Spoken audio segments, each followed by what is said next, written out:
दर्शक हो नमस्कार. सखी सह्याद्रीच्या आजच्या भागात आपलं अगदी मनापासून स्वागत आहे. दर्शक हो, आपल्या संस्कृतीमध्ये मातृऋण, पितृऋण, गुरुऋण, समाज ऋण आणि मातृभूमीचंही ऋण आहे आणि हे ऋण फेडण्यासाठी आपण सर्वतोपरी प्रयत्न करतच असतो. समाज ऋणाबाबत बोलायचं झालं तर गरजू लोकांना आर्थिक रूपात, जसं देणगी रूपात किंवा आपण अन्नदानाचीही मदत करतो. गरजूंना यथाशक्ती मदत आपण करतच असतो. पण हे शक्य होतं जेव्हा आपण जिवंत असताना केल्या जातं. पण मृत्यूनंतरसुद्धा आपण समाज ऋण फेडू शकतो. हो, हे शक्य होतं ते देहदान करून. दर्शक हो, प्रत्येकालाच वाटतं की मी समाजामध्ये काहीतरी करावं, समाजासाठी काहीतरी करावं आणि ज्यांची प्रबळ इच्छा असते त्या व्यक्ती स्वतःला त्या आवडणाऱ्या कार्यात अगदी झोकून देतात. असंच देहदान या कार्यात स्वतःला झोकून देणाऱ्या अनघा वेखंडे मॅडम, त्यांनी दान पावलं नावाची संस्था सुरू केली. त्या अंतर्गत अवयवदान, देहदानाविषयीची त्या जनजागृती करतात, त्याचं महत्त्व लोकांना पटवून देतात आणि या कार्यात त्यांना अनेक मैत्रिणींची साथ मिळालेली आहे. 8 जणींचा त्यांचा ग्रुप आहे.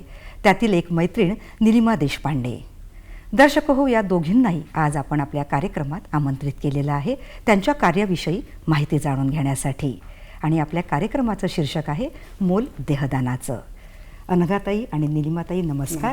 तुम्हा दोघींचे कार्यक्रमात मनापासून स्वागत आहे. धन्यवाद. सर्वप्रथम तुम्हा दोघींचं आणि तुमच्या टीमचं खूप अभिनंदन. अतिशय उत्तम विषय तुम्ही समाजकार्यासाठी निवडलेला आहे आणि सध्या अवयवदान आणि देहदान ही काळाची गरज झाली आहे. हे आता समजावून घेणं गरजेचं झालेलं आहे. कारण अवयवदान आणि देहदानामुळे गरजू रुग्णाच्या आयुष्यात आपण एक नवीन पहाट उगवू शकतोय आणि हे कार्य आपल्यामुळे घडत आहे. त्यामुळे यातून मिळणारा आनंद किती मोठा आहे, म्हणजे यापेक्षा दुसरा अधिक मोठा आनंद नसावा आणि आनंद समाधानही आहे. तर आणि अनेक तुम्ही सामाजिक उपक्रमही राबवता, तेही जाणून घ्यायचं आहे. तर गप्पांना सुरुवात करूया आणि अनघाताई आपल्यापासून मी सुरुवात करते. समाजसेवा करण्याचा मानस हा आधीपासून होता का? अगदी लहानपणापासून मला समाजसेवा करायला आवडायचं. म्हणजे अडल्या नडल्याची मदत करायची, कुणाला काही गरज असेल तर त्याच्या उपयोगी पडायचं, अगदी आउट ऑफ वे जाऊन. लहानपणापासूनच माझी ही सवय होती. साधारण दुसरीतलं मी तुम्हाला एक दुसरी तिसरीत असेल तेव्हाचा एक प्रसंग सांगते की शाळेत गेलो की तेव्हाची पालकांची परिस्थिती अशी खूप चांगली नव्हती आणि प्राथमिक शिक्षणाबद्दल त्यांचा एवढा ओढा पण नव्हता. मुलांना शाळेत पाठवायचं, पेन्सिल आहे की नाही, वही आहे की नाही याकडे लक्ष नसायचं. शाळेत जेव्हा मुलं यायचे माझ्या वर्गातले तर त्यांच्याजवळ कधी पेन्सिल नाही, कधी पुस्तक नाही. पण आमची परिस्थिती तेव्हा जरा चांगली होती. माझ्या वडिलांना सवय होती की डझनभर पेन्सिली, डझनभर वह्या घरी आणून ठेवून द्यायच्या. मग मी काय करायची की आई बाबांना न सांगता शाळेत घेऊन जायची आणि मग मुलींना जिला गरज असेल तिला द्यायची, वही द्यायची, पेन्सिल द्यायची. आणि जर एकच पेन्सिल तेव्हा माझ्याजवळ जर असेल तर मी त्या पेन्सिलचे 2 तुकडे करायचे आणि एक तुकडा तिला आणि एक मी, असं. म्हणजे आणि दुसऱ्याला मदत करणं किंवा कोणाच्या अडचणीत उपयोगी येणं हे एक समाजकार्यच आहे. बरोबर. आणि समाजकार्य करायला समाजसेवकच असलं पाहिजे असं मला वाटत नाही. कारण की आपण आपले जे रोजचे कामं करतो ते निष्ठेने आणि सचोटीने जर केले तर तेही एक समाजाला त्याचा फायदाच होतो, उपयोगच होतो. आणि प्रत्येक घराने आपलं घर जर व्यवस्थित आणि शिस्तीत ठेवलं तर हे समाजाला उपयोगी आहेच. मग समाजसेवकाची गरजच राहणार नाही जर प्रत्येक घर व्यवस्थित राहील तर. असं माझं मत आहे. बरोबर. म्हणजे या गुणांना आई वडिलांनी खतपाणी टाकलं आणि हा समाजसेवेचा वारसा आता पुढे सुरूच आहे. निलिमाताई, आपल्या घरी तसं समाजसेवेचं वातावरण होतं का? नाही, तसं काही असं खूप वातावरण होतं असं म्हणणं येणार नाही. माझी आई महिला मंडळात होती, त्यामार्फत ती करायची थोडंफार समाजसेवा वगैरे. पण मिस्टरांच्या बदल्यांमुळे, मुलाचं शिक्षण याच्यामुळे मला कधी असं समाजसेवेत काही भाग घेता आला नाही. पण मनातून थोडी इच्छा होती की थोडीसं फार आपल्याकडनं काहीतरी समाजसेवा घडावी. मुलगा मोठा झाला, लग्न झालं, तो गेला बाहेर गावाला, मिस्टर पण रिटायर झाले. मग पोकळी निर्माण झाली एक, मग काहीतरी आपण करावं. मग अनघा त्यांच्या संपर्कात आले, त्यांचे सगळे उपक्रम बघितले आणि मला ते इतके आवडले की आपणही त्यांच्या उपक्रमात सहभागी व्हावं असं फार वाटायला लागलं. आणि आता मला ते करण्यात खूप आनंद होतो. बरं अनघाताई, आता समाजकार्य करण्यासाठी अनेक उपक्रम आहेत, पण देहदान हा विषय तुम्ही का निवडला? समाजकार्य करायची हौस होतीच, त्यात मला सांस्कृतिक कार्यक्रमात पण खूप रुची आहे, आवड आहे. मग जेव्हा सर्व आपल्या जबाबदाऱ्यातनं मुक्त झाली, मुलींचे लग्न झाले, आपापल्या घरी गेले आणि आता आम्ही दोघंच राहिलो, तेव्हा मग असं ठरवलं की आता आपण आपल्या आवडीबरोबर आपला छंद पण जोपासायचा. बरोबर. मग ते समाज जागृती, जनजागृती करायची, ती कुठल्या तरी सांस्कृतिक विषयाला जोडून करायची. आणि त्याप्रमाणे माझा असा विचार सुरूच होता. तर एक दिवस एक आर्टिकल वाचलं एका वृत्तपत्रामध्ये की तुम्ही देहदान, अवयवदान, नेत्रदान करा आणि या चळवळी कोणीतरी राबवा, जनजागृती करा. तर नेहमीप्रमाणे तो पेपर वाचला आणि बाजूला ठेवून दिला. पण 4-5 दिवसानंतर माझ्या असं लक्षात आलं की अरे, आपण ती न्यूज वाचली होती आणि त्यावर आपण चांगल्या प्रकारे कार्य करू शकतो. त्यात आपली जी आवड आहे सांस्कृतिक कार्यातनं जनजागृती करायची तर करू शकतो. आणि मग मी त्यावर काम करायला सुरुवात केली. जवळपास 6 महिने मला स्क्रिप्ट लिहायला लागले, पण माझ्या मनाला समाधान आहे इतकं छान स्क्रिप्ट झालेलं. आणि छान जिद्द, चिकाटी आणि आवड असल्यामुळे या सगळ्या गोष्टी होतात ना. मन रमतं तिथे त्या गोष्टी आपण करतो. बरं निलिमाताई, तुम्ही म्हणाल्यात की अनघाताईंच्या प्रत्येक उपक्रमात तुम्ही आहात सोबत आणि भक्कम साथ तुमची त्यांना आहे. आणि जेव्हा हा उपक्रम घेऊन तुमच्या पुढे आल्यात अनघाताई की आपण याच्यावर कार्य करूया, तर कशी प्रतिक्रिया होती आपली? मला तो उपक्रम खूपच आवडला आणि त्या मार्फत आपण काहीतरी समाजासाठी करू शकतो आणि म्हणजे लोकांमध्ये जाऊन मिसळून त्यांच्या पण भावना जाणून घेऊ शकतो, हे फार आवडलं. त्याच्यामुळे मी त्यांना पूर्ण पाठिंबा देण्याचं ठरवलं. बरोबर. आणि अशा रीतीने तुमचं त्या कार्याला सुरुवात झाली आणि तुमचा जवळपास 8 जणींचा ग्रुप आहे जो हे कार्य करतो. बरं, आता अवयवदान आणि देहदान हे दोन्ही वेगवेगळे आहेत, यातला काय फरक आहे हा समजून घेणंही गरजेचं आहे. देहदान आणि अवयवदान दोन अगदीच भिन्न आहे. देहदान करायचं, ज्यांनी देहदान केलं असेल त्याचा मृतदेह मेडिकल कॉलेजला पोहोचवावा लागतो. त्यातनं वैद्यकीय या विषयाचं जे शिक्षण घेत आहे किंवा संशोधन करत आहे त्यांना त्याचा उपयोग होतो. त्यावरून ते संशोधन करू शकतात, शिक्षण घेऊ शकतात.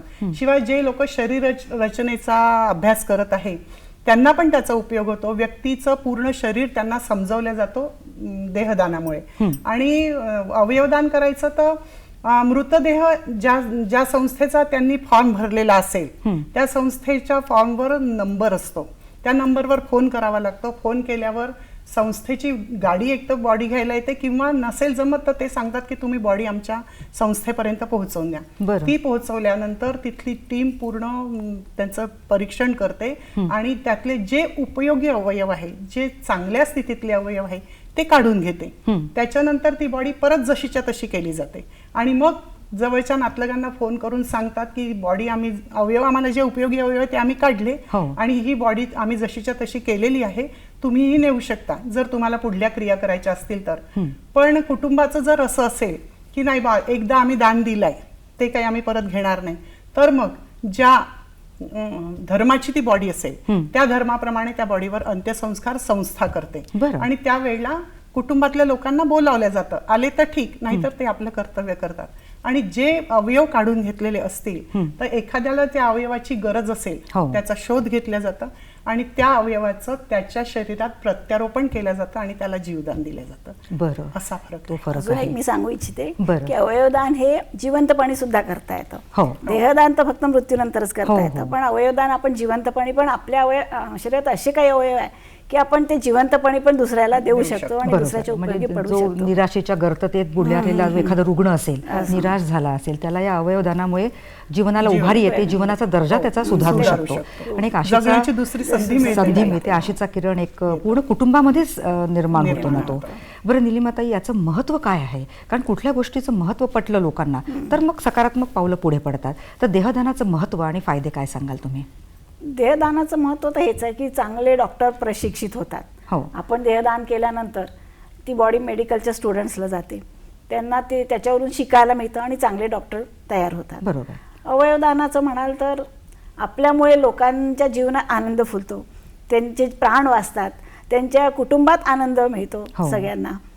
हे खूप आपल्यासाठी समाधानाची बाब आहे की आपल्यामुळे ते जिवंत आहेत आणि म्हणजे आपल्या जे लोक आहे नातेवाईक ते मेल्यानंतर दुःख तर होणार आहे, पण त्यांच्या शरीरात जरी नाही पण दुसऱ्याच्या शरीरात आपल्या लोकांचे अवयव आहेत, त्यांच्या डोळ्यांनी ते हे पाहतात आहे, पूर्ण दुनिया पाहतात, हे आपल्यासाठी खूप समाधानाची गोष्ट आहे. आपण काय सांगाल अनघाताई? मी पण हेच सांगेन, एक तर ब्रेन डेड झालेल्या व्यक्तीचे मॅडम आपण 15 अवयव दान करू शकतो. बरं. आणि ते 15 अवयव 15 गरजूंचे जीव वाचवू शकतात आणि त्याच्यामुळे त्यांना जीवदान तर मिळतेच, पण त्यांच्या कुटुंबाचे आशीर्वाद पण मेलेल्या व्यक्तीला मिळतात किंवा त्यांच्या कुटुंबाला मिळतात.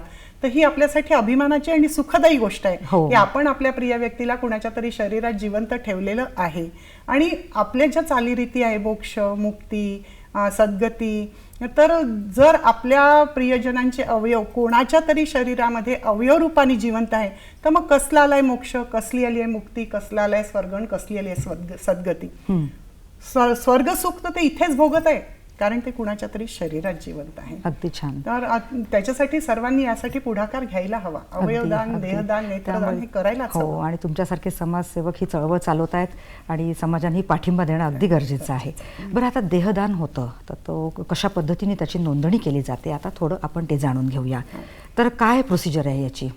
देहदान होतं तर आमच्याजवळ फॉर्म आहे. एक जागतिक लेवलवर एक संस्था काम करते, मोहन फाउंडेशन, ऐकलं असेल तुम्ही. तर मोहन फाउंडेशनने आम्हाला अंडरटेकिंग दिलंय दान पावलं हो संस्थेला. त्याचे सर्वेसर्वा इथे डॉक्टर रवी वानखेडे होते. त्यांनी सांगितलं की तुम्ही या मोहन संस्थेसाठी हे काम करू शकता आणि त्यांनी तो फॉर्म दिला. तो फॉर्म आम्ही भरून घेतो आणि नंतर घरच्या लोकांची संमती त्यावर असायलाच पाहिजे असं जरुरी नाही, कारण देहदान करायचा हा त्याचा आहे, त्यांनी काय करायचं ते त्यांनी ठरवायचं. पण त्याला आम्ही एक स्टिकर देतो की आय एम डोनर. हे स्टिकर त्यांनी दर्शनी भागावर लावायचं, म्हणजे घरच्या लोकांनाही कळेल की आपल्या या व्यक्तीने देहदान, अवयवदान, नेत्रदान केलेलं आहे आणि ही त्याची शेवटची इच्छा आहे, तर ती त्यांना पूर्ण करायला पाहिजे आणि करायलाच हवी. आणि मग अशा प्रकारे आम्ही त्यांचे फोन आले किंवा संस्थेलाही गेले तर मग संस्था त्यांना एक तर गाडी त्यांच्यापर्यंत व्हेकल पाठवते, नाही तर मग तुम्हीच देह आणून द्या आमच्या संस्थेपर्यंत आणि पुढची प्रक्रिया मग पूर्ण संस्था आणि आपले शासन करतं. ग्रीन कॅरिडोर मधून त्यांना न्यावं लागतं. तर ग्रीन कॅरिडोर म्हणजे काय आहे की एखाद्या व्यक्तीला अवयवाची गरज असेल आणि त्याच्यापर्यंत वेळेत अवयव पोहोचला पाहिजे, त्याच्यासाठी शासन 0 रहदारी रस्ता, 0 रहदारी रस्ता, बिना अडथळ्याचा रस्ता तयार करते आणि त्यातनं मग ते अवयव नेल्या जातात.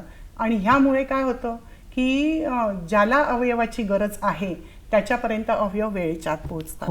मग याच्यासाठी काही कागदपत्र लागतात का जी त्या संकल्पपत्रासोबत जोडावी लागतात? नाही, आम्ही फक्त संकल्पपत्र घेतो आणि आमचे फोन नंबर देतो. तुम्ही फोन करा, तुमच्या घरच्या लोकांना सांगा की मी मेल्यानंतर माझं देहदान मी केलेलं आहे, अवयवदान केलं आहे, नेत्रदान केलं आहे, मी मेल्यानंतर तुम्हाला संस्थेला कळवायला पाहिजे कारण ही माझी शेवटची इच्छा आहे. त्यांचा फोन आला की बाकीची प्रक्रिया आम्ही करतो. बरं.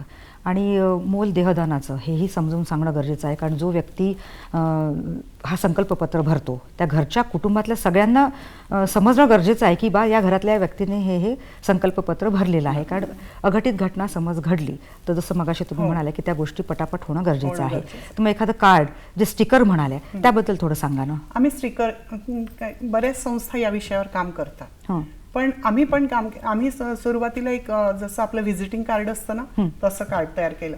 पण मग विचार केला की हे व्हिजिटिंग कार्ड दिलं तर ते त्याच्या खिशात राहील किंवा कुठेतरी तो ठेवेल, ज्या व्यक्तीने देहदान, अवयवदान, नेत्रदान केलेलं आहे तो, आणि मग घरच्या लोकांना ते माहिती नाही राहणार, त्यामुळे वेळेत हे कार्य होणार नाही. म्हणून मग आम्ही असं ठरवलं की एक स्टिकर करायचं आणि त्यांना सांगायचं की हे स्टिकर तुम्ही दर्शनी भागात लावा. येता जाता रोज तुम्ही तुमच्या घरी येणारे तुमच्या शेजारचे लोक त्यांना ते दिसलं पाहिजे, त्यांना कळलं पाहिजे की यांनी अवयवदान केलेलं आहे. यातनं असं होईल की अरे यांनी केलंय तर मी का नाही, ही पण भावना जागृत होईल. शिवाय जर अघटित घटना कधी घडली तर वेळेत त्याचा ते मृतदेह आमच्यापर्यंत पोहोचू शकेल. कारण प्रत्येक गोष्टीत मॅडम वेळेला खूप महत्व. मृत्यू झाल्यानंतर 1-1.5 तासाच्या आत जर मृतदेह संस्थेपर्यंत पोहोचला तर त्याचा उपयोग होतो, नाही तर काहीही उपयोग होतो. खूप छान माहिती तुम्ही देत आहात, पण ब्रेकची वेळ झाली आहे. ब्रेक नंतर पुढेही माहिती जाणून घेऊया. दर्शक हो, कार्यक्रमात घेऊया एक छोटीशी विश्रांती. कुठेही जाऊ नका, पाहत राहा कार्यक्रम सखी सह्याद्री.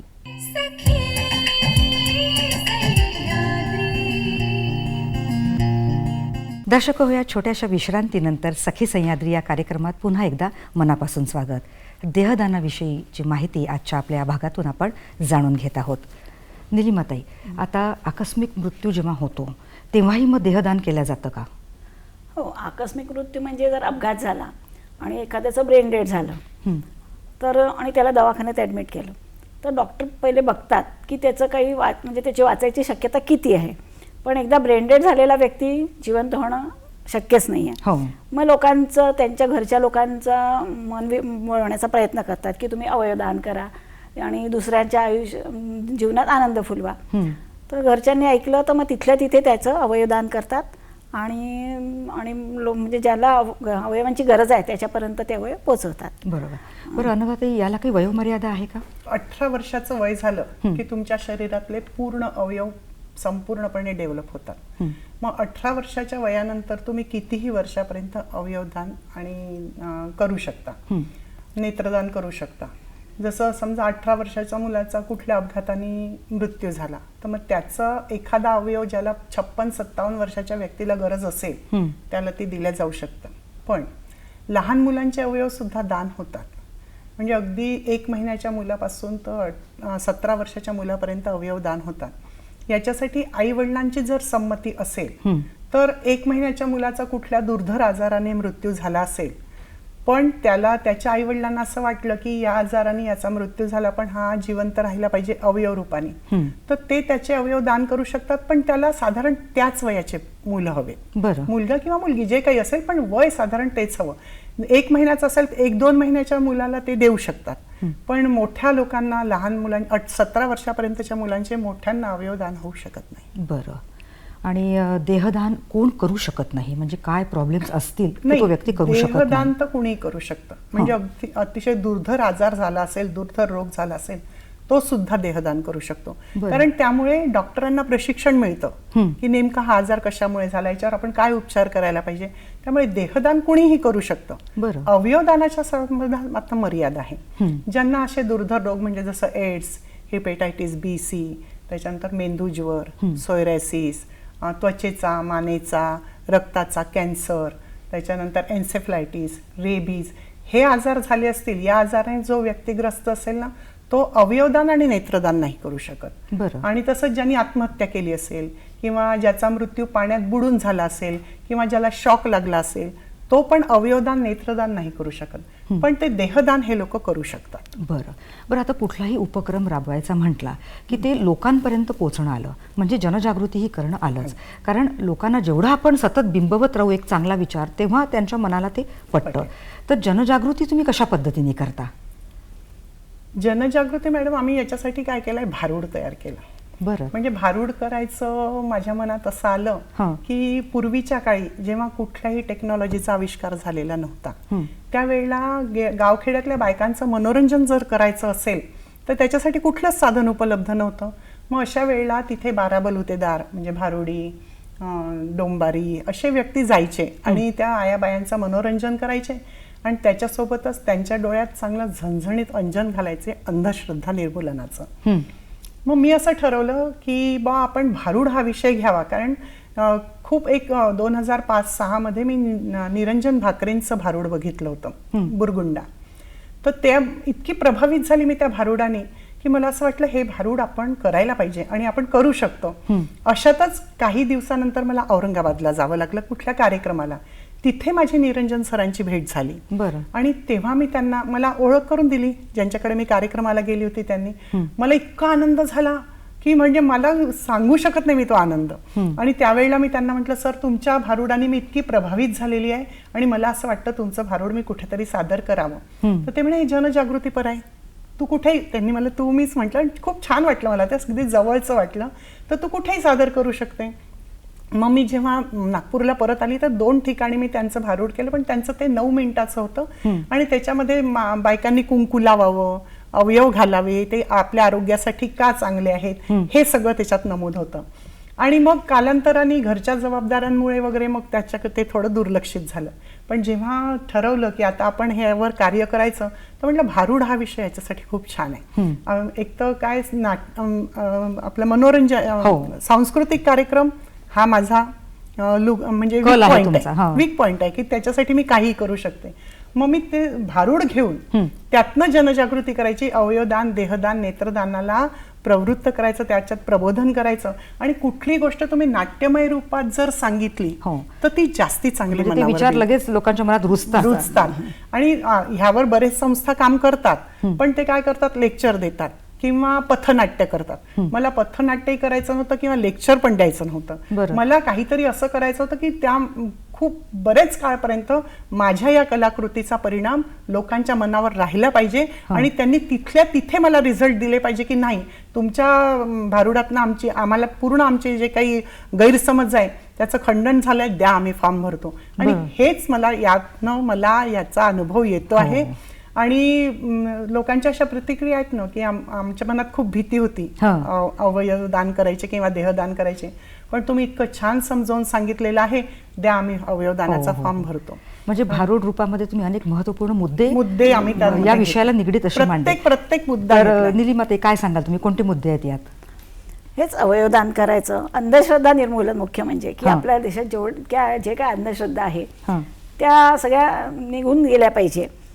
स्वर्ग म्हणजे आपला देह स्वर्गात जाईल, मुक्ती मिळेल, हे सगळ्या अंधश्रद्धा आहेत, त्या निघून गेल्या पाहिजे. आणि अवयवदानाचं महत्त्व लोकांच्या मनात पटलं पाहिजे, बिंबलं पाहिजे, हे आम्ही त्याच्यातून सगळ्यांना सांगू इच्छितो. आणि तुमचा 8 जणींचा हा ग्रुप आहे आणि मग वेशभूषा वगैरे कशी प्रॉपर वेशभूषेत जातो. आमच्या ग्रुपमध्ये सगळ्या सिनियर सिटीझन आहे, 55 ते 65 वर्ष वयोगटातल्या. मला इथे त्यांचं नाव घेणं गरजेचं वाटतं. त्यात आहे शोभाताई बावनकर, वैशाली जोशी, वैशाली चरपे, वनिताताई मुंगेलवार आणि रेखा भारद्वाज. ह्या आमच्या 6 जणींचा ग्रुप ठरलेला आहे. दोघी येता जाता राहतात आणि निलिमा माझ्यासोबत आहेच. आणि आम्ही खूप छान जनजागृती करतो आणि सगळ्यांची खूप छान साथ मिळते मला. अगदी समजून घेतात, समजावून देतात आणि कोऑपरेट खूप छान करतात. आणि तुमची या नाटकामध्ये, भारूड रूपी नाटकामध्ये पुरुषाची भूमिका आहे, तर त्याबद्दल सांगा ना निलिमाताई. आम्ही जेव्हा हे भारूड करायचं ठरवलं तर मग असं नुसत्या बायकांनी केलेलं थोडंसं वेगळं वाटेल बा, एखादा माणूस घेतला, पण तो माणूस ही बाईच्याच म्हणजे पुरुष पात्र विरहित असं आम्हाला करायचं होतं किंवा बायकांनी. पण मग माणूस हवा म्हणून मग मला त्यांनी म्हटलं की तूच माणसाच्या रूपात कर. तर मग मलाही आवडलं आणि मला खूप आनंद होतो तो करताना. रंजकता येते. सादरीकरण रंजकतेने केलं, लोक खूप हसतात. फक्त हे आहे की मला यांच्यासारखं मटकता येत नाही, मला फक्त पुरुषाचे ड्रेस घालावे लागतात, पॅन्ट शर्ट. पण ते हळूहळू आता एवढे तुमचे प्रयोग झाले ते शिकण्यात येईलच आहे. याविषयी आणखी जाणून घ्यायचं आहे, पण ब्रेकची वेळ झालेली आहे. दर्शक हो, कार्यक्रमात घेऊया एक ब्रेक. भेटूया या ब्रेक नंतर.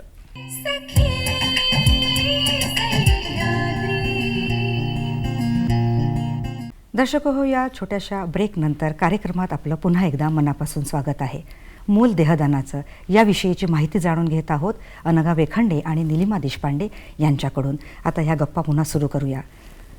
अनघाताई, आपण ब्रेकवर जाण्याआधी जनजागृतीविषयी बरंच बोललेलो आहोत आणि भारूड रूपामध्ये तुम्ही खूप छान, अगदी चांगल्या पद्धतीने सांगितलं आणि ते मुद्दे जनतेपर्यंत पोहोचत आहेत आणि तिथल्या तिथे जनतेपुढे सादर केल्यामुळे त्या लोकांच्या मनातल्या प्रश्नांचं, शंकांचं निरसनही होत आहे. ही खूप चांगली गोष्ट आहे. तर मग याच्यामध्ये भाषा आणि काही असे थोडेसे गमतीदार प्रसंगही मांडले आहेत का? हो, मी पूर्ण मॅक्झिमम भाषा वैदर्भीय घेतली आहे. बरं. भावा कावे सांगणं हं. अशा अगदी टोनमध्ये ते जवळीक घेतलंय. वाटणारी. जवळीक वाटणारी. त्यामुळे काय लोकांचं मनोरंजनही होतं आणि प्रबोधनही होतं. हो. आणि त्यांना इतकं आवडतं ते की हसतात, अगदी टाळ्या वगैरे वाजवून हसतात. आणि आम्ही एक ते गाणं घेतलंय, बुरगुंडा होईल तुला र तुला बुरगुंडा होईल, त्यावेळेला अक्षरशः जागेवरून उठून ते नाचायला लागतात. बरं. इतकं छान सकारात्मक आम्हाला त्याचा हो. अनुभव येतो. म्हणजे हा साधारण 1 तासाचा तुमचा कार्यक्रम असतो. 50 मिनिटाचा आणि कार्यक्रम. सगळं संगीताचे ते सगळे इन्स्ट्रुमेंट वगैरे हो, सगळं घेऊन. ते सगळं आम्ही नेतो. मी स्वतः याच्यावर बराच खर्च केला आहे. त्यात साऊंड सिस्टीम मी स्वतः घेतली आहे, प्रोजेक्टर मी घेतलेला आहे, गाडी आमची वापरतो, घेऊन जातो. कुणाला आम्ही एकही पैशाचा खर्च सांगत नाही किंवा मागत नाही. आपल्याला जर समाजकार्य करायचं आहे तर आपल्या खिशातनं पैसा गेला तरी चालेल, पण ते करायचं आहे. हा माझा उद्देश. बरोबर. आता निलिमाताईंची याच्यात पुरुषी भूमिका आहे, तुम्ही पण खूप छान संवाद थोडेसे बोलून दाखवले. एक झलक दर्शकांना दाखवावी अशी इच्छा आहे. चालेल ना. अरे भावा, म्हणून तुले म्हणतो, देहदान कर, अवयवदान कर, नेत्रदान कर आणि समाजाचा उपयोगी हो. ए बाई, पागल बिगल झाली का काय? आता बाप्पा तुला दान पाहिजे माझ्या देहाचं, हो. माझ्या अवयवांचं, पाहिजे. माझ्या नेत्रांचं. हो. आणि हे जिवंतपणी दान करून मी काय मरू का? अरे भाऊ, तुला नेमकं का म्हणायचं आहे ते थोडस स्पष्ट सांग बापा मला. हे जे तू दान करायला सांगितलेलं आहे हो. ते दान केलं तर माझ्या शरीरात काय राहील? सगळं शरीर रिकामं होईल. आता आणि डोळे दान केले तर डोळ्याच्या जागी खड्डे, म्हणजे पुढचा जन्म रिकाम्या शरीराने जन्माला येईल ना मी. अरे भाऊ, तुला का म्हणायचं आहे ते मला समजलं, पण माझ्या 1-2 प्रश्नांची उत्तर देतो. विचार तू विचार. सांग, आत्ता थोड्या वेळाने इथून निघाल्याबरोबर तुझ्या आयुष्यात काय घडणार आहे सांगू शकता? हे कसं सांगू? नाही सांगू शकत. बरं, उद्या अचानक तुझ्या आयुष्यात काय घडणार आहे ते सांगू शकतो? उद्या तू का करशील? उद्या सकाळी झोपेतून उठील, हा. ब्रश करील, अरे बापरे. चहा पिल, वा वा आंघोळ करील, हा. देवाची पूजा करील, वा वा वा वा. जेवण करील, बिलकुल. ऑफिसला जाईल. बराबर. ऑफिस मधनं घरी येईल, परत चहा पिल, थोडं फिरायला जाईल, मित्रांबरोबर गप्पा गोष्टी करेल, घरी येईल, जेवण करील, झोपून घेईल मस्त. एकदम. पण भावा, तुझी दिनचर्या नाही पाहिजे मला सांग, उद्या अचानक तुझ्या आयुष्यात का घडणार आहे? हे कसं सांगू? हे नाही माहिती मला. नाही सांगू शकत. मागच्या जन्मी तू कोण होता हे सांगू शकते? हे तर कोणीच नाही सांगू शकत. अरे बापा, हेही नाही सांगू शकत. बरं, जाऊ दे. पुढच्या जन्मी तू कोणाच्या रूपात जन्म घेणार आहे? म्हणजे माणसाच्या रूपात का जनावराच्या रूपात का किडा किटकुलाच्या रूपात, कोणाच्या रूपात जन्म घेणार आहे ते सांग भाऊ मला. अगं, हे तर कोणी नाही सांगू शकत. मग नाही मी कसं सांगू सांगू? मग राजे हो, आत्ता थोड्या वेळाने आपल्या आयुष्यात काय घडणार आहे आपण सांगू शकत नाही. उद्या अचानक आपल्या आयुष्यात काय घडणार आहे आपल्याला माहित नाही. मागच्या जन्मी आपण कोण होतो आपल्याला माहित नाही. पुढच्या जन्मी आपण कोणाच्या रूपात जन्म घेणार आहे तेही आपल्याला माहिती नाही. पण हे माहिती आहे का पुढच्या जन्मी आपण माणसाच्या रूपातच जन्म घेऊ आणि त्यावेळेला या जन्मात जर आपण आपले काही अवयव दान केले तर ते आपल्या शरीरात राहणार नाही. भावा, ही अंधश्रद्धा नाही का? अंधश्रद्धा कुठे आहे का? अरे, अंधश्रद्धा नाही तर का? मला सांग की तुझ्या एखाद्या प्रिय व्यक्तीचा मृत्यू झाला आणि त्यांनी शरीरातले अवयव दान केले असेल तर तो पुढच्या जन्मी कोणत्या रूपात आला हे तुला माहिती नाही. त्याला मोक्ष मिळाला का हे माहिती नाही, मुक्ती मिळाली का हे माहिती नाही, स्वर्ग मिळाला का हे माहिती नाही, सद्गती मिळाली का हे माहिती नाही. कदाचित त्यांनी तुला फोन करून सांगितलं का, अरे भाऊ मी तर स्वर्गात गेलो, मी तर मस्त खुश आहो, असा फोन केला का त्यांनी तुला? असं कोणी नाही सांगत. नाही सांगत ना? नाही. मग भाऊ तू पाहिलं असन बापा, तो महाप्रिय व्यक्ती गेला स्वर्गात गेला, त्याला मस्त स्वर्ग सुख भेटून राहिलं. खूप छान अनघाताई, आणि तुम्ही यातच रमताय, कारण मला अनेक प्रश्न पुढे विचारायचे आहेत. थोडं थांबवलं कारण मग आणखीन माहिती मिळवायची आहे. पण एकंदरीत सादरीकरण खूप छान होतं, उत्तम संवाद होते. आणि तुमचा हाच मुद्दा होता की लोकांना ते पटलं पाहिजे आणि कलेच्या माध्यमातून हावभाव दर्शवून तुम्ही हे सगळं केलेलं आहे. आणि कलेचं हे मनोरंजनाचं तर माध्यम आहेच, शिवाय समाजामध्ये बदल घडवून आणण्याची ताकद सुद्धा या कलेमध्ये आहे. आणि साध्या शुद्ध सिंपल अशा भाषेमध्ये तुम्ही हे समजून सांगत आहात. म्हणजे बघतच राहावंसं वाटलं, पण थोडं थांबावं लागलं, वेळेचाही अभाव आहे आपल्याकडे. तर असेच हे कार्यक्रम जनजागृतीचे तुम्ही नक्कीच घेत राहा. बरं, आता शहरी भागात आपण हा कार्यक्रम करता, तर ग्रामीण भागातही जाण्याची इच्छा आहे. ग्रामीण भागात मी खास ग्रामीणसाठीच हा तयार केलेला कार्यक्रम आहे. पण आता थोडंसं शहरी भागामध्ये कसा रिस्पॉन्स मिळतो तो बघायचा म्हणून हा महिना आम्ही शहरी भागामध्ये हे कार्यक्रम करणार आणि पुढल्या जून पासून आम्ही फक्त खेड्यामध्ये ग्रामीण भागातच हा कार्यक्रम करणार. बरोबर. तर आता देहदानाविषयी तर बरंच आपण जाणून घेतलं, अवयवदानाबद्दलही थोडं बोलूया ना, की कशी सकारात्मकता दिसून येते समाजामध्ये, काय सांगाल निलिमाताई? आता लोकांमध्ये जनजागृती करतोय तर लोकांना पटायला लागलेलं आहे की आपले अवयव जाळून टाकण्यापेक्षा दुसऱ्याच्या शरीरात गेले तर त्याच्या उपयोगात येतील आणि त्याचं प्राण वाचू शकतील. त्याच्यामुळे बरेच लोक आता यायला लागले आहेत, फॉर्म भरून आम्हाला द्यायला लागले आहे. त्यांनाही वाटतं की आपले अवयव उगीच वाया जातात आहे, जाळून टाकल्या जातात आहे. आणि लोक ज्यांना मिळाले आहेत हे अवयव त्यांच्याकडनं जेव्हा प्रतिक्रिया येते की आमच्या आयुष्यात आनंद मिळाला, आमचा मुलगा जिवंत राहिला तुमच्या म्हणजे तुमच्या याच्यामुळे, तेव्हा आम्हाला पण खूप आनंद होतो. आता दान विषय आपण बोलतो, तर रक्तदान सर्वश्रेष्ठ दान असं म्हणतोच आपण, आणि अनेक लोक वर्षातून 3दा रक्तदानाचा संकल्प करतात. अजूनही आहेच त्यांची सेवा देणं. शिवाय आता अवयवदान झालंच आहे, तर मला असं वाटतं जसं श्रमदान आहे आणि वेळेचं दान आहे, ह्याही 2 दानाबद्दल विचार करणं गरजेचं आहे. कारण थोडा माणूस स्वकेंद्रित झालेला आहे. सिनियर सिटीजन म्हणा किंवा यंग जनरेशन जी तंत्रज्ञानाच्या युगात थोडीशी हरवलेली आहे, त्यांना सुद्धा वेळ देणं आणि आपले सुखदुःख सांगितले तर निश्चितच त्याचा एक चांगला सकारात्मक परिणाम होऊन आनंदी जीवन जगल्या जाईल, दुखणी येणार नाही. त्यामुळे दान म्हणजे देणं, तर देण्यातला आनंद घ्यायला काय हरकत आहे. आणि तुमच्यासारखे लोक असे उत्तम काम करत आहेत तर चळवळीत तुमच्याही त्यांनी सहभागी व्हायलाही युवा पिढीने हरकत नाही. बरं, आता जसं पूर्वी प्रत्यारोपण करायचं म्हटलं, अवयव प्रत्यारोपण, तर दिल्ली, पुणे किंवा चेन्नईलाच जावं लागायचं, पण आता नागपुरात सुद्धा ती सुविधा आलेली आहे. तर काय सांगाल त्याबद्दल? नागपूरमध्ये ZTCC zonal transplant coordination committee आहे. त्याचे 11 नागपूरसह 11 जिल्ह्यांचा त्यात समावेश आहे. आणि डॉक्टर संजय कोलते हे त्या कमिटीचे अध्यक्ष आहेत. आणि 2004 साली 4 झोनची इथे निर्मिती झाली. परत DCD म्हणजे डोनेशन ऑफ सर्क्युलेटरी डेथ, हे पण कार्य नागपूरमध्ये होतं. त्यात काय असतं हे की एखाद्या व्यक्तीला समजा हार्ट अटॅक आला, त्याला आपण दवाखान्यात घेऊन जातो, डॉक्टर त्याला तपासतात आणि सांगतात सिव्हिअर हार्ट अटॅक आहे, चान्सेस कमी आहेत. मग कुटुंबातल्या लोकांना ते म्हणतात समजा काही वाईट घडलं तर तुम्ही तिथल्या तिथे यांचे अवयव डोनेट कराल का? त्याला जर कुटुंबातल्या लोकांनी सांगितलं की तुम्ही यांना वाचवण्याचा प्रयत्न करा 100%, पण समजा यदा कदाचित वाईट घडलं तर तुम्ही यांचे अवयव तिथल्या तिथे डोनेट करू शकता. तर हे कार्य नागपूरमध्ये होतं एम्स हॉस्पिटलमध्ये. आणि नुकतंच 3 डिसेंबर 2023ला डॉक्टर संजय कोलतेंनी अशाच एका केसमध्ये 2 किडण्यांचं प्रत्यारोपण केलेलं आहे, 2 किडण्यांचं ट्रान्सप्लांट केलेलं आहे. आणि त्यामध्ये डॉक्टर संजय कोलते आणि अमोल भवाने ह्या टीमनी हे सर्व कार्य व्यवस्थित पार पाडलं. आणि जवळपास नागपूरला 135 लोकांनी अवयवदान केलेलं आहे आणि ट्रान्सप्लांटचे कामं पूर्ण नागपूरमध्येच झालेले आहे. म्हणजे बरीच सकारात्मकता वाढली आहे. सकारात्मकता वाढलेली आहे. त्याच्यासाठी आपल्याला चेन्नई, मुंबई, पुणे किंवा बेंगलोर अशा ठिकाणी जायची गरज नाही. हे सगळं नागपूरमध्येच आता होतं. बरोबर. आता विज्ञानही किती प्रगत झालेलं आहे आणि निष्णात अगदी हुशार डॉक्टर आहेत, प्रत्यारोपणाची सोय होत आहे. तर निश्चितच अटीनुसार जर या गोष्टी केल्या तर सगळ्यांना समाधान देणारं आणि गरजू लोकांनाही त्याचा आनंदच मिळणार आहे. बरं निलिमाताई, याविषयीची जनजागृती शाळा आणि कॉलेज स्तरावर होणंही गरजेचं आहे. युवा पिढीनेही बरंच लक्ष घालणं यात आवश्यक आहे. तर कशा पद्धतीने तुम्ही ही जनजागृती करता? आम्ही शाळांमध्ये जातो, म्हणजे तिथला स्टाफ पण असतो आणि 8वी 9वी 10वीची साधारण मुलं आम्ही त्यांच्यासमोर आम्ही हा कार्यक्रम सादर करतो.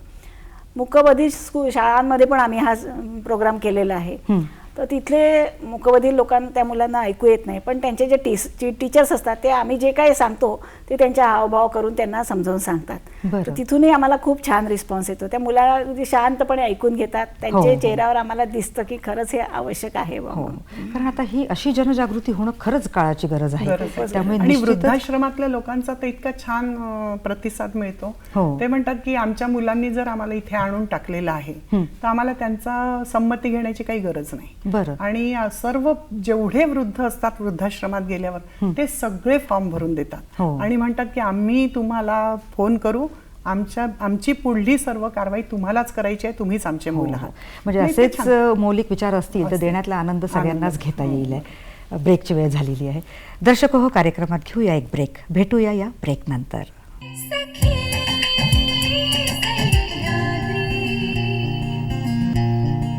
दर्शक हो, या छोट्याशा ब्रेक नंतर कार्यक्रमात पुन्हा एकदा मनापासून स्वागत. अनघाताई आणि निलिमाताईंशी छान गप्पा आपण मारत आहोत आणि देहदानाविषयीची महत्त्वपूर्ण माहिती सहज सोप्या भाषेत जाणून घेत आहोत. पुढेही महत्त्वपूर्ण मुद्दे जाणून घेऊया. अनघाताई, आता कुठेही कार्य करायचं म्हटलं की अडचणी तर आल्या असत्या, त्याच्याशिवाय तर तो मार्ग पुढे सरकणारच नाही. तर या कार्यामध्ये कोणकोणत्या अडचणी आपल्याला आल्यात? मला या कार्यक्रमात खरं सांगायचं तर अडचणीच नाही आल्या. हं. पण आणि ज्यांना मला स्वतःला लेखन करताना काही अडचण आली आणि मी ज्याच्यापर्यंत हे घेऊन गेली त्यांनी मला आपल्या व्यस्त वेळेतनं इतका भरपूर वेळ दिला आणि इतकं छान समजावून सांगितलं. यात मी प्रामुख्याने नाव घेईल ते लता मंगेशकर हॉस्पिटल सीताबर्डीवर ब्रदर रॉबर्ट आनंद यांना पहिले मी हा प्रोजेक्ट दाखवला. ते माझ्या मिस्टरांचे मित्र आहेत. तर ते म्हणाले, काकू प्रोजेक्ट खूप छान झालेला आहे, पण एकदा आपण डॉक्टरांशी संपर्क साधू आणि यात अजून काही कमी आहे का, काही करता येईल का बघू. मग त्यांनी त्यांच्याच हॉस्पिटलमध्ये डॉक्टर देशमुख यांच्याशी मला भेट घालून दिली.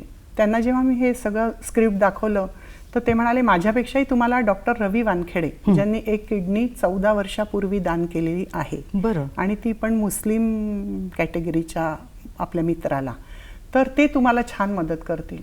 मी हे स्क्रिप्ट घेऊन जेव्हा त्यांच्याकडे गेली तर जवळपास 4 तास ह्या स्क्रिप्टवर चर्चा करत ते माझ्याशी बसले. वास्तविक पाहता तितका वेळ त्यांच्याच्यानी बसणंही होत नव्हतं. पण ते म्हणाले, इतकं छान झालंय तुमचं लेखन की यात थोडंसं आपण ॲड केलं तर अजून छान होईल. मग त्यांनी तर मदत केली. त्याच्यानंतर सर्वात चांगली मदत झाली ती माझी भाऊजाई आहे, डॉक्टर संदीपा पारसकर. अर्ध्या रात्री तिला फोन केला. आता कालही मी तिला एका विषयावर फोन केला रात्री 12 वाजता. तिने मला उत्तर दिलं की हे असं आहे, म्हणजे जे तुम्ही मला विचारलं ना की किती वर्षाचे अवयवदान करू शकतात, अवयवदानाला काही वयोमर्यादा आहे का, तर त्याचा मी काही अभ्यास केला नव्हता. पण मग तिने मला रात्री 12 वाजता त्याचं उत्तर दिलं. केव्हाही उपलब्ध असते. आणि मी एक जी हे केलंय डॉक्युमेंटरी केली आहे यावर. तर त्या डॉक्युमेंटरीमध्ये डॉक्टर संजय कोलते यांनी आपलं गाणं दिलं. त्यांनी गाणं तयार केलंय अवयवदानावर आणि खूप छान आहे ते गाणं. तर त्यांनी ते गाणं दिलं आणि खूप छान माहिती ती 7 मिनिटात आम्ही दिली आहे. ते पण लोक खूप छान पाहतात. तर अडचणी मला काहीच आल्या नाही. पण मदतीचे हात खूप आले. मदतीचे हात खूप आले, अजूनही येतात आहे. हो. म्हणजे आमची काही मदत हवी असेल तर तुम्ही सांगा. मी म्हटलं नाही, जोपर्यंत माझ्याच्याने व्यवस्थित होईल मी म्हणजे आर्थिक मदतीबद्दल पण मला विचारतात.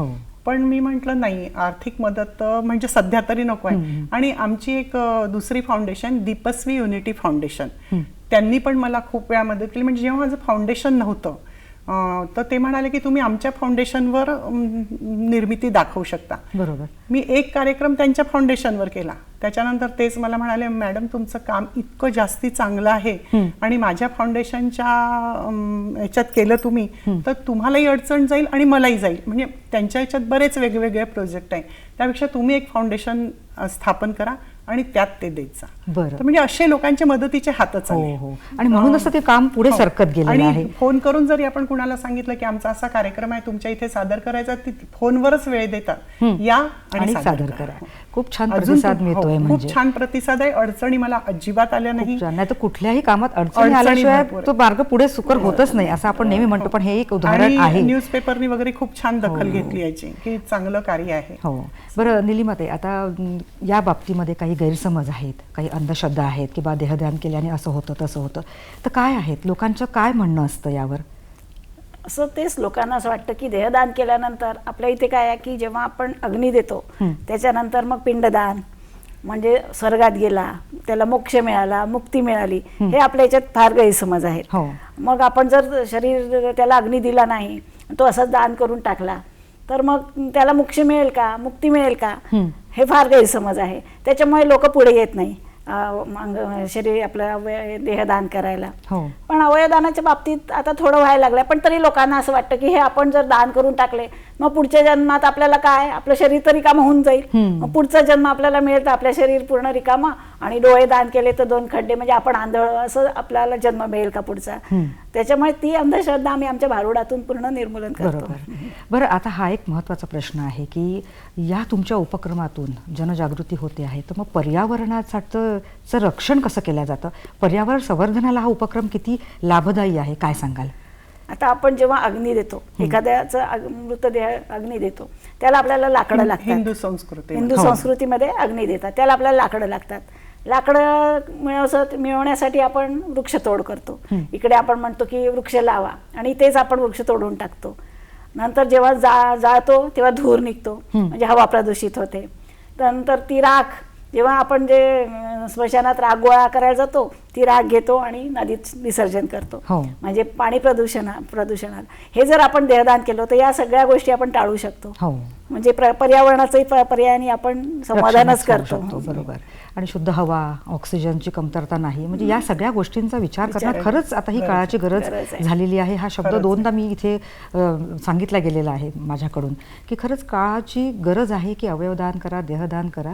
निश्चितच एक हेल्दी आयुष्य आपण पुढे जगू शकतो, आणि नव्या पिढीलाही तुम्ही याच्यामध्ये ओढलेलं आहे, त्यांनाही तुम्ही मार्गदर्शन करत आहात. पण यामध्ये मॅडम माझ्या घरच्यांचा मला खूप सपोर्ट आहे. हो, हा प्रश्न तर अगदी येणारच होता पुढे.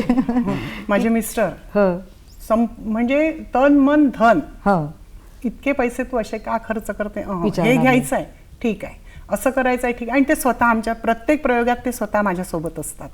त्याच्यानंतर माझ्या मुली, त्या दोघींचा पण फुल सपोर्ट आहे, माझ्या सगळ्या नातलगांचा. आणि सगळेजण म्हणतात खूप छान काम केलेलं आहे आणि असंच पुढे कर, तुला काही आमची गरज लागली तर आम्ही तुला करायला तयार. कारण आता स्त्री म्हणले की घर सांभाळा, नोकरी, आणि तुम्ही आता असे कामं, समाजसेवेचे कामं करता, तेही सांभाळा.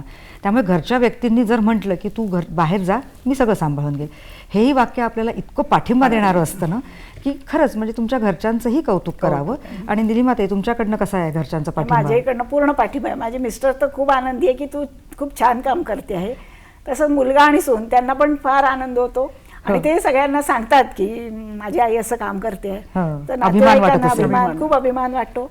आणि ते मग आम्हाला म्हणतात की आई तुझे काही बाईट्स असतील तर आम्हाला पाठवत जा, किंवा व्हिडिओ पाठवत जा. आता हा प्रोग्राम सुद्धा ते म्हणे आई लाईव्ह असेल तर आम्हाला त्याची लिंक पाठव. इतके उत्सुक आहे त्यांना पण. माझी एक मुलगी कॅनडाला असते, बोली सायली माझ्या मुलींचे नाव. ती पण, आई तुला काय पाहिजे असेल ते फक्त मला सांगायचं, म्हणजे इव्हन मोठी गाडी वगैरे घेऊन देण्यापर्यंत तिची तयारी आहे, तू कर, आम्ही पाठीशी आहोत. खूप छान. आणि घरच्यांचा पाठिंबा लाख मुलाचा असणं गरजेचं आहे. बरं, आता लोकांकडनं कसा प्रतिसाद आणि कशा प्रतिक्रिया येतात ते जाणून घ्यायला आवडेल ना मॅडम. लोकांच्या प्रतिक्रिया तर मी म्हणजे कल्पना नाही करू शकत की इतक्या चांगल्या प्रतिक्रिया येतात.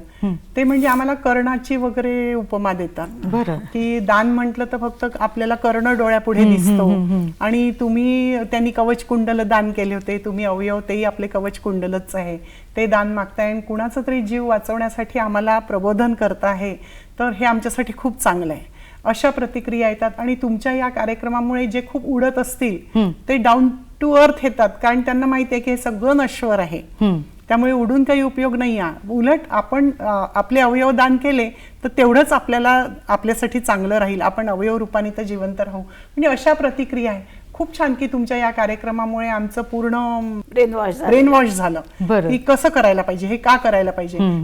आणि प्रत्येक जण आम्हाला फॉर्म भरून द्यायला तयार असतो. आज माझ्याजवळ 250 फॉर्म भरून तयार आहेत. बरं. आणि भारूडचेही बरेच तुमचे कार्यक्रम झालेले आहेत. 16 कार्यक्रम झाले. म्हणजे मानवतेच्या दृष्टिकोनातून उत्तम कार्य तुमचं सुरू आहे आणि पुढेही सुरूच राहणार आहे. पण ब्रेकची वेळ झालेली आहे. दर्शक हो, अनघाताई आणि निलिमाताईंच्या आणखीन काही सामाजिक उपक्रमांविषयी जाणून घेऊया, पण या ब्रेक नंतर. भेटूया लगेचच.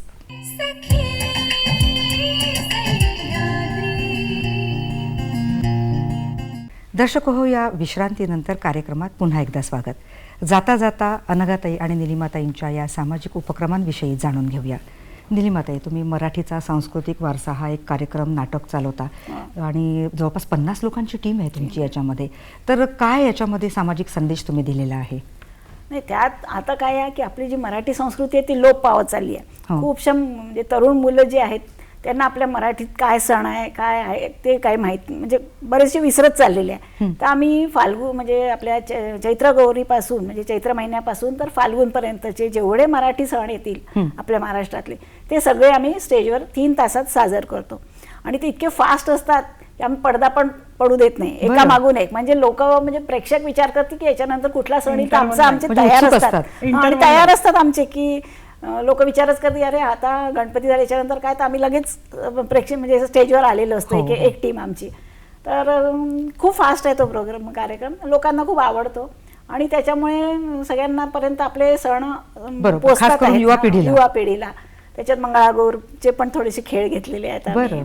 नंतर होळी, रंगपंचमी सगळं घेतलेलं आहे. एकंदरीत सगळे सणवार 12 महिन्यातले 50 येणारे. लोक आहेत आणि काही मुलं आहेत डान्स वाले, तर ते आम्ही बाहेरचे म्हणजे हे तर आमचं जे आहे ते आमचे साधारण 50 ते 65 वर्षापर्यंतच्या जास्ती लोक आहेत बरं, आमच्यामध्ये बरं. लेडीज. हां. पण काही मुलं आम्ही डान्ससाठी घेतलेले आहेत जे नृत्य क्लासला वगैरे जातात, त्यातली पण आम्ही काही मुलं घेतलेली आहेत. बरं. पण बाकी जास्तीत जास्त सिनियर सिटीजनच म्हणा हो. असेच घेतलेले आहेत. बरं, आता एक उपक्रम करून तुम्ही थांबणाऱ्या नाही ना, अनेक उपक्रम राबवता. ढोल ताशा पथकही तुम्ही चालवता, म्हणजे हौशी बायकांची हौस पूर्ण होण्यासाठीच असावं जणू. तर काय आहे याबद्दल सांगा ना. 10 वर्षापूर्वी एका ढोलताशा पथकाच्या तिथे बसची वाट बघत थांबली होती हं. आणि मग सहज उत्सुकता म्हणून मी त्यांना जाऊन विचारलं, म्हटलं मला पण शिकायचं आहे. तर ते म्हणे मला, म्हटलं काय क्लासचं काय प्रोसिजर आहे, तर म्हणजे कुणाला शिकायचं आहे. म्हटलं मला. तुम्ही नाही वाजवू शकत म्हणे, 35 वर्षाच्या वर आम्ही ढोलताशा पथकामध्ये घेत नाही कुणाला वादन करायला. म्हटलं का, तर म्हणे बरेच काही डिसीज असतात, मग त्यामुळे हार्ट अटॅक येऊ शकतो, अमुक येऊ शकतं. तर तिथनं थोडंसं मला ते जरा वाईट वाटलं आणि खटकलं त्यांचं हे बोलणं मुलांचं. मग 4-5 वर्ष गेल्यावर जेव्हा मुलींचे लग्न बिग्न झालं तर रिकामं राहायचं, मग ठरवलं की मी सिनियर सिटीझन महिलांचं ढोल ताशा पथक काढेल. बरं. आणि मग त्या दृष्टीने मी सगळ्यांना गोळा केलं, विचारलं, तर सगळ्या तयार झाल्या. मग आम्ही एका ढोल जो शिकवतो त्याला बोलावलं, त्याला आम्ही फी दिली प्रत्येकीने आणि त्याच्याकडनं 1 महिना शिक्षण घेतलं. आणि मग आता आम्ही सिनियर सिटीझन म्हणजे 55 ते 65 वयोगटातल्या 27 महिला आम्ही त्यात आहोत. मी स्वतः ढोल वाजवते, ही ढोल वाजवते आणि मग आता आम्ही ताशा वाजवतो, ताशा, ढोल, झांज आणि ध्वज पथक आहे. मग आता आम्ही वाजवताय तर आमची मुलं कुठे जाणार. मग ते म्हणाले तुम्ही, म्हटलं आमचं सिनियर सिटीझन आहे. नाही म्हणे आम्ही कुठे जायचं. मग ते पण आमच्यात सामील झाले. आता जवळपास 51 लोकांचा आमचा ग्रुप आहे आणि यावर्षी आम्ही गणेशोत्सवात आणि दुर्गादेवीच्या उत्सवात म्हणून 13 वादन केले. बरं, वा वा, त्यालाही छान प्रतिसाद मिळतो. आणि जवळपास 1.5 तास त्याच्यासाठी उभं राहावं लागतं ढोल बांधून. आणि ताकदीचा गेम खेळ आहे हा. तर तो आम्ही करतो, छान होतं ते. म्हणजे निलिमाताई, तुमच्या ग्रुपमधल्या सगळ्या बायकांमध्ये मी थकणार नाही, मी कंटाळा करणार नाही, मला जमणार नाही, हे डिक्शनरीमध्ये शब्दच नसावे असं मला वाटतं. कारण जिद्द जर असेल माणसाच्या मनामध्ये तर नक्कीच मग वयाचं बंधन या गोष्टीला येत नाही ना. आणि हे उदाहरण तुमचं आमच्या पुढे आहेच. उलट ढोलताशा पथकामुळे कित्येकांचे रोग बरे झाले, शारीरिक व्यायाम होतो. हो, आणि कुठेतरी आपल्या आवडीच्या कामात आपण जेव्हा बिझी राहतो तेव्हा हे नक्कीच साध्य केलं जातं. बरं, आता इतकं छान तुम्ही या विषयावर माहिती सांगितलेली आहे. तर एकंदरीत जाता जाता देहदान आणि स्त्रीनं स्वतःच्या पायावर उभं राहावं, सक्षम असावं आणि फुलारूपी पाकळीच्या रूपामध्ये समाजाला एक मदत करावी, या बाबतीत काय संदेश द्याल तुम्ही दोघी? मी तर असा एक संदेश देईल की प्रत्येक कुटुंबातील एका जरी व्यक्तीने देहदानाचा संकल्प केला तर आपल्या देशातली परिस्थिती खूप बदलेल आणि कितीतरी लोकांचे प्राण वाचतील त्याच्यातनं. बरोबर. अनघाताई? आणि मी तर असा संदेश देईल की एक सांगेल की स्वर्गात बसलेला देव सुद्धा कुणाला जीवनदान देऊ शकत नाही. हो. चित्रगुप्त सुद्धा कुणाचं भाग्य बदलू शकत नाही. पण त्या परमेश्वरानं कलियुगातल्या माणसाला अशी पावर दिली आहे की तो जिवंतपणी आणि मृत्यूनंतरही स्वतःचे अवयव दान करून कित्येकांचे जीव वाचवू शकतो, कित्येकांना जीवदान देऊ शकतो आणि कित्येक कुटुंबाच्या चेहऱ्यावर हास्य फुलवू शकतो. कलियुगातला तो चालता बोलता देव बनू शकतो. त्या परमेश्वरानं हे देवत्व जर कलियुगातल्या माणसाला दिलं आहे तर त्यांनी ती ओळखावं आणि देहदान, अवयवदान, नेत्रदान करून समाजाच्या उपयोगी व्हावं, यावं आणि कित्येकांचे प्राण वाचवावे. खरंच खूप छान लाख मोलाचा संदेश तुम्ही आम्हा लोकांना, दर्शकांना दिलेला आहे. म्हणजे आता या सगळ्या गोष्टींचा सामाजिक जाणीवेतून विचार करणं गरजेचं आहे.